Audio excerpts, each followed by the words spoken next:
আবার একটা busy day শুরু করলাম আজকে আমার ছেলের সিইউটি এক্সামের সেকেন্ড ডে।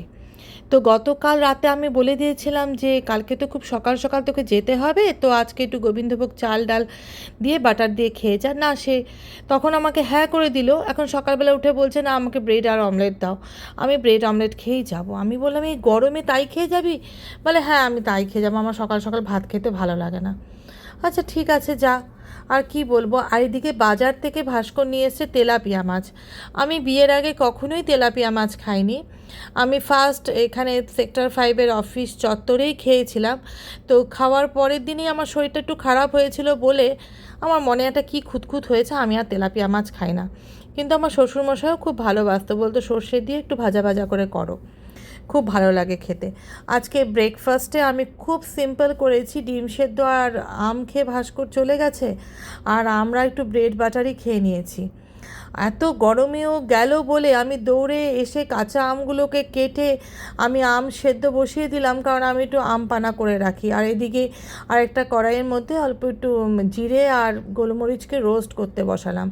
আমি কি করি, গরম পাল্প যদি চটজলদি তৈরি করতে হয় তখন আমি মিক্সচার গ্রাইন্ডারের মধ্যে না অনেকগুলো বরফের কিউবস দিয়ে দিই।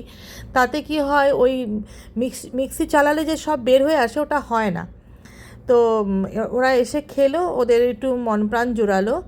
মা একটু মেয়েকে নিয়ে বসেছে একটু বাংলা পড়াতে। তো এইভাবেই আজকে দুপুরটা তো খুব গরম মানে পড়েছে। আমাকে বলছে যে বিকেলের দিকে একটু চিড়ে ভাজা করে দাও। আমি আবার কাজু চিনেবাদাম কিশমিশ দিয়ে চিড়ে ভাজাটা একটু করে দিলাম, একটু ভালো লাগবে খেতে। এইভাবেই আমি বেসিক্যালি করি।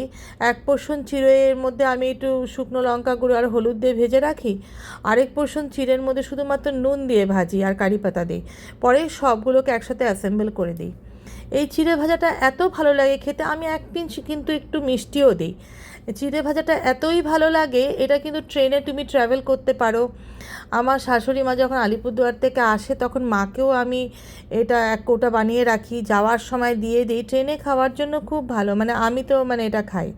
এখন ছুটলাম, আমার মার আজকে সকালবেলা ব্লাড কালেকশন হয়েছিল, হোম থেকে মানে কালেকশন করেছিল। তো এখন রিপোর্ট আনতে ছুটলাম আপোলোতে। তো আমাদের এখানে কি আমি বলেছিলাম না স্যাটারডে সানডে আমার ভীষণ হেক্টিক যায়, কালকে তো আমি টাইম পাবো না। তাই আজকেই আমি রিপোর্ট নিয়ে এলাম। রিপোর্ট নিয়ে আমি বাড়ির দিকে এখন যাচ্ছি। তো এখন তো ওয়েদারটাতে এত খারাপ অবস্থা না, তোমরা একটু সবাই বেশি বেশি করে জল খেয়েও গো, সুস্থ থেকো। সুস্থ থাকলেই তোমাদের সাথে আমার গল্প চলতে থাকবে।